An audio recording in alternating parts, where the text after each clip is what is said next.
આપ નિહાળી રહ્યા છો Mox review Gujarati. AI image super El Nino 2026 forecast.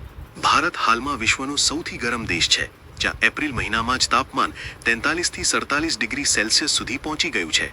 ચોંકાવનારી વાત એ છે કે વિશ્વના 100 સૌથી ગરમ શહેરોમાંથી 95 માત્ર ભારતમાં જ છે.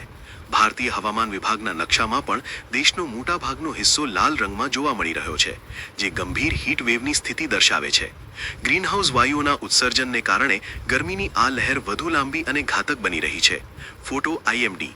2026માં સુપર એલ નીનોનું સંકટ. વિજ્ઞાનીઓના મોડેલ્સ ચેતવણી આપી રહ્યા છે કે વર્ષ 2026માં સુપર એલ નીનો અથવા ગોડઝિલા એલ નીનો ત્રાટકી શકે છે. વિશ્વ હવામાન સંસ્થા WMOના જણાવ્યા અનુસાર મે થી જુલાઈ 2026 દરમિયાન એલ નીનોની શરૂઆત થવાની પ્રબળ શક્યતા છે. પ્રશાંત મહાસાગરમાં સમુદ્રની સપાટીનું તાપમાન આ સદીમાં ક્યારેય ન વધ્યું હોય એટલી ઝડપથી વધી રહ્યું છે.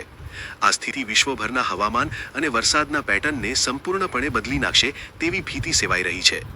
Image WMO. ખેતી અને ચોમાસા પર માઠી અસર. એલ નીનોને કારણે વિશ્વના અમુક હિસ્સામાં ભારે પૂર આવશે, જ્યારે દક્ષિણ એશિયા અને ભારતમાં દુષ્કાળ જેવી સ્થિતિ સર્જાઈ શકે છે. જો આ સુપર એલ નીનો બનશે તો ભારતમાં ચોમાસું નબળું પડવાની અને વરસાદ અનિયમિત થવાની શક્યતા છે, જેની સીધી અસર કૃષિ ક્ષેત્ર પર પડશે. પ્રશાંત મહાસાગરમાં પેદા થતી આ ગરમ લહેર પૃથ્વીના તાપમાનમાં અનેક ગણો વધારો કરશે, જેનાથી 2026 કે 2027 અત્યાર સુધીનું સૌથી ગરમ વર્ષ સાબિત થઈ શકે છે. Image WMO. સમયસરની તૈયારી અને સાવધાની અનિવાર્ય. વિજ્ઞાનીઓએ સરકારો અને ખાસ કરીને ખેડૂતોને અત્યારથી જ સાવધ રહેવા સૂચના આપી છે. પાણીનો બચાવ, હીટ વેવથી બચવા માટેના આરોગ્ય કાર્યક્રમો અને દુષ્કાળ પ્રતિરોધક પાકની પસંદગી અત્યંત જરૂરી છે. WMO દ્વારા આગામી સમયમાં દક્ષિણ એશિયાઈ ચોમાસા અંગે વધુ સચોટ આગાહી જાહેર કરવામાં આવશે.